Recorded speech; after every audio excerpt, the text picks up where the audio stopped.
in the quiet community of Bonita Springs, Florida, nestled palm trees and pastel homes. That was what the area was known for, but then the area would be known for something more gruesome. A brutal family tragedy shattered the peace. One humid summer night in 2015, Dr. Teresa Sievers, a respected holistic physician, loving mother, and dedicated wife, was found bludgeoned to death inside her own kitchen. The people who loved her were stunned, but investigators would soon learn the truth was far darker than anyone could have imagined. Teresa Sievers was born and raised in Connecticut. Ambitious, driven, and brilliant, she trained in several schools throughout different parts of the world: Fairfield, Connecticut, Gainesville, Florida, and even the island of Dominica. She specialized in holistic and restorative medicine, focusing on healing through balance of mind, body, and spirit. In 2003, Teresa married Mark Sievers, the brother of one of her friends. They had two daughters together, Josephine and Carmilla. They built what looked like a picture-perfect life. By 2006, the couple settled in Bonita Springs, where Teresa opened the Holistic Restorative Health and Healing Center in Estero, Florida. Her patients adored her. Her family, friends, and staff described her as fierce, compassionate, and full of life. But as her career flourished, something inside her marriage began to fracture. In June 2015, Mark Sievers traveled from Florida to Missouri to attend a wedding. The groom was an old friend that he grew up with, Curtis Wright Jr. During this trip, Mark confided in Curtis that his marriage to Teresa was falling apart. He feared losing custody of his two girls and said that he could not afford a divorce battle. Curtis made a chilling suggestion. Maybe the only solution was for Teresa to die. Mark did not walk away. Instead, he agreed to pay Curtis to make that happen. Wright then brought in another man to help him out, Jimmy Ray Rodgers. This buddy would help him kill Teresa in Florida. On June 27th, Wright rented a car in Hillsborough, Missouri. He picked up Rodgers in the town of Cadet, also in Missouri, and drove them over 1,000 miles down south to Florida. GPS logs tracked them down, marking their every move. They did not even realize that the antennas around them would track their phones down, their every move. Both stopped at a gas station and then a Walmart in Bonita Springs. They purchased supplies such as trash bags, wet wipes, black towels, black shoes, and a lock-picking kit. They arrived at the Sievers family home before dawn on June 28th. They disabled the security system, then left the home, but returned later that day to wait. Early in the morning, they had gotten little to no sleep, and Teresa would not show up. Therefore, they continued waiting. However, that night, Teresa returned from a trip to Connecticut. She had returned early in order to take care of business going on in her clinic.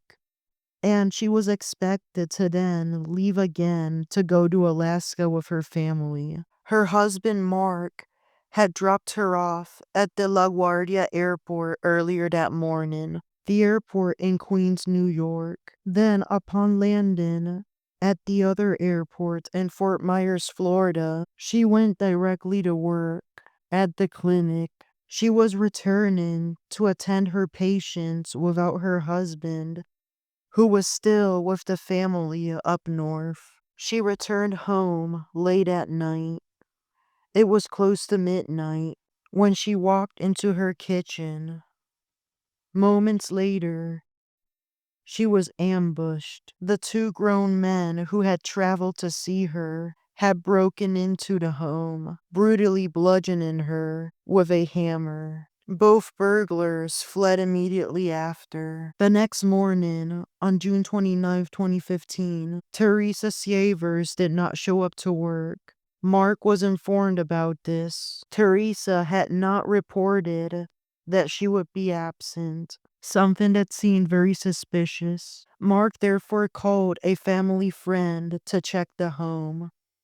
That friend arrived at the home and found Teresa unconscious on the floor bleeding. There was a bloody hammer lying nearby. The scene was horrifying. The community was stunned. This family friend immediately called the cops.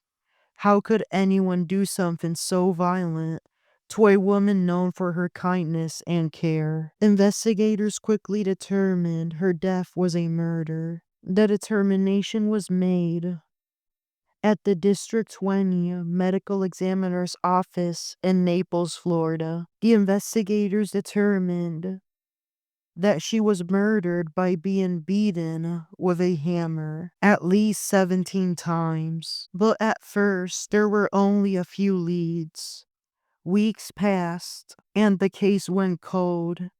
It was cold for nearly 2 months. However, investigators did start looking into who was at the house before Teresa returned from work. Through antenna records, they noticed that 2 mobile phones had entered and had been handed out around the house throughout most of the day. The owners of the phones were Curtis Wright and Jimmy Rodgers. Both had traveled from Missouri to appear at the home and commit this brutal act. Investigators already knew who their suspects were, but they were missing the last suspect. Somebody who they did not expect to tie to this brutal case. Most used funeral home in Bonita Springs conducted a beautiful service for Teresa on July 6. Everything was done at the Unity Church in Naples. Mark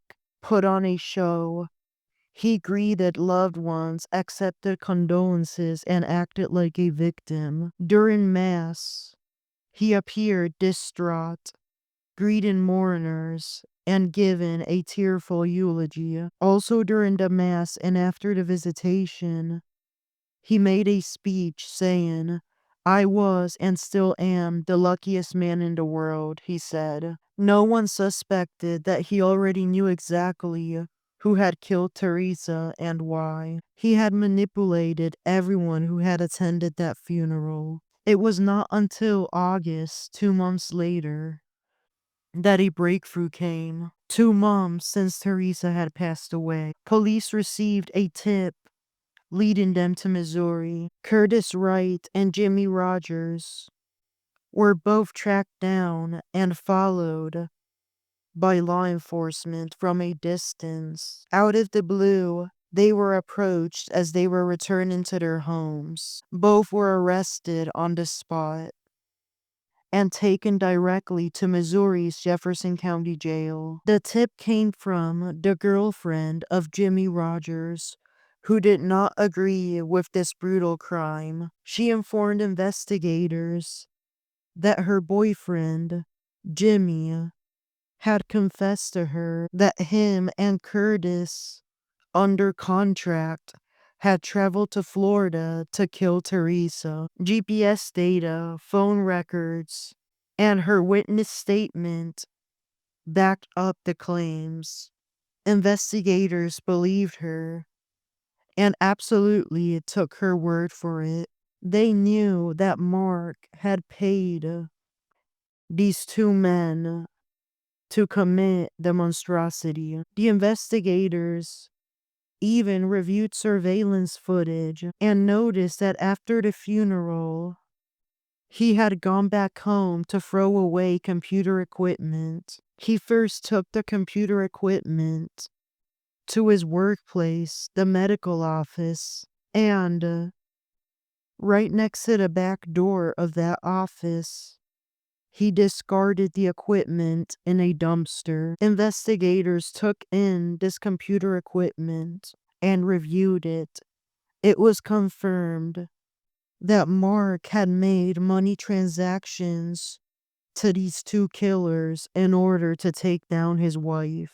That girlfriend of Jimmy Rodgers also informed the investigators that Mark had admitted to Curtis that they were having marriage issues.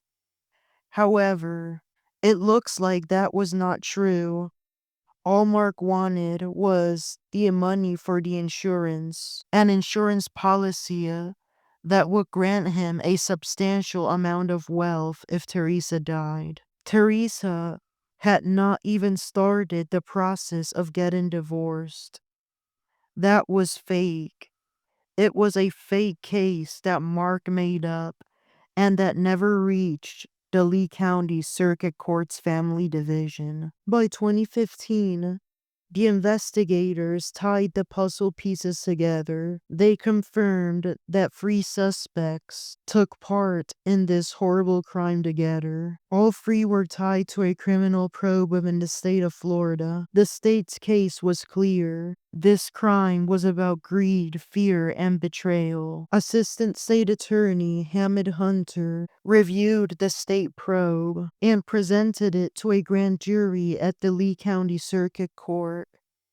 Meanwhile, Attorney Hunter formally charged Curtis Wright with a felony of second-degree murder. On February 26, 2016, Curtis Wright was brought to Florida to the Lee County Jail because he had been cooperating with investigators, giving out information that they needed. He was very helpful. 3 public defenders communicated with him. They were Elizabeth Parker, Stuart Kaplan, and Joseph Sconzo. They negotiated with Prosecutor Hunter, the assistant state attorney, working out the beginning of the case, and altogether they reached a plea deal. On that February 26th day at the Lee County Circuit Court, Curtis pleaded guilty to the formal second-degree murder charge. He had waived extradition from Missouri and was sent back to Florida to await sentencing in the Lee County Jail without bond.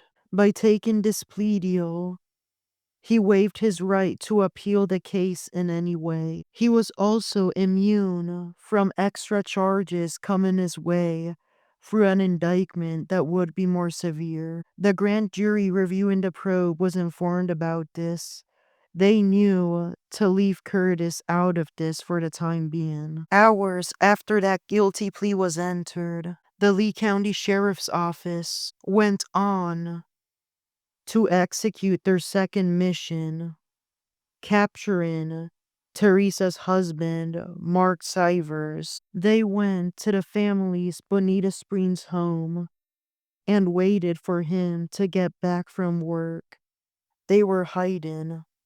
When Sievers arrived just after 4 p.m., the deputies showed up out of the blue and handcuffed him, taking him to their headquarters.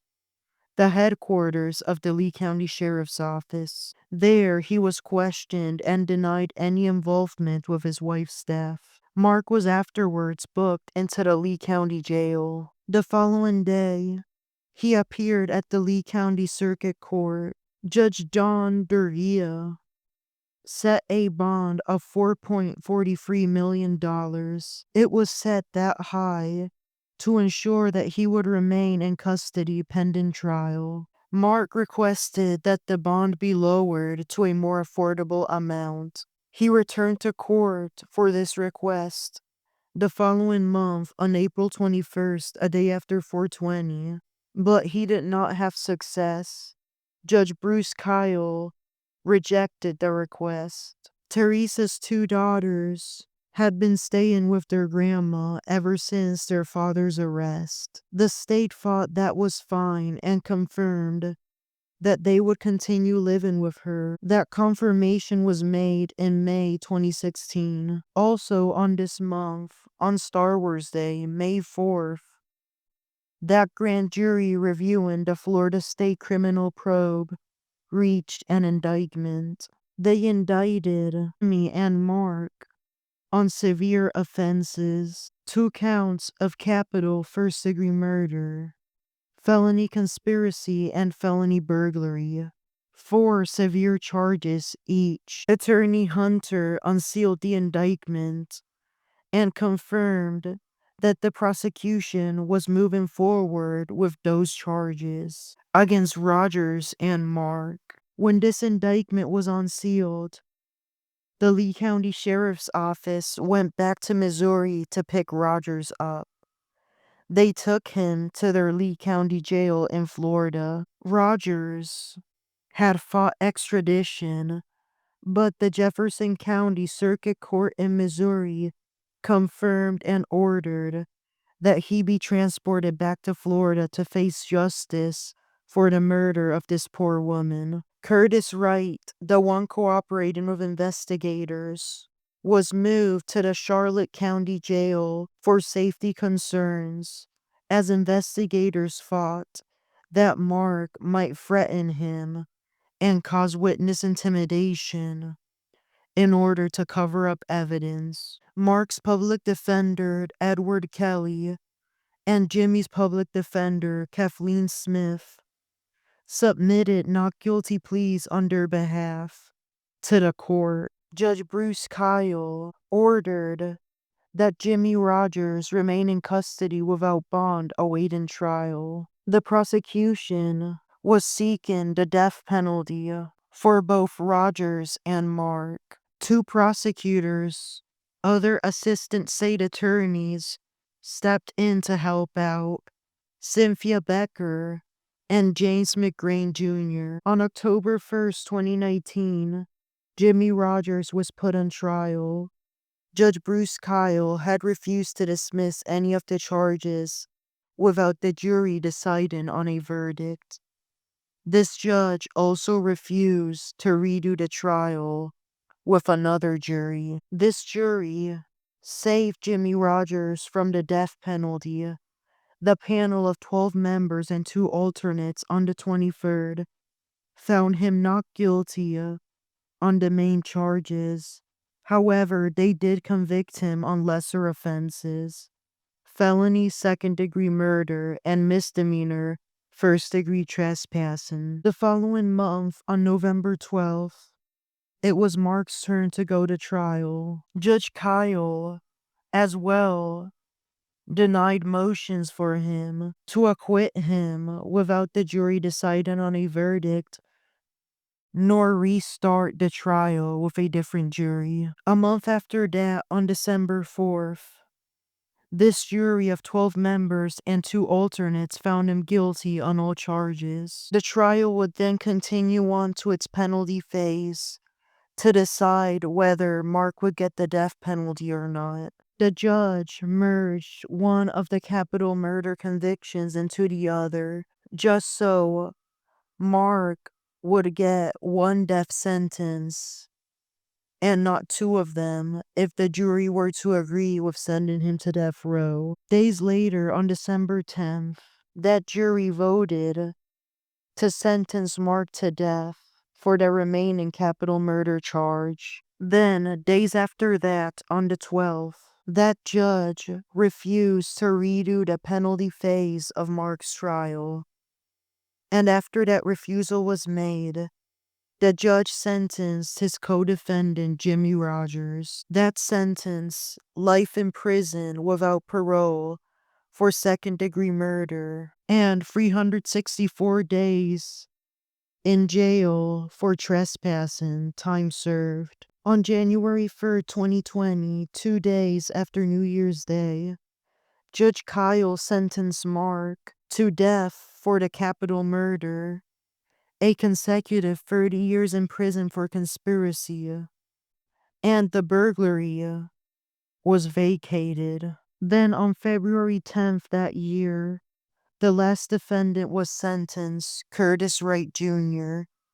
Judge Kyle imposed a 25-year prison sentence. Mark and Jimmy appealed to the higher courts, but on November 17th, 2022, the Florida Supreme Court affirmed the sentence and conviction of Jimmy.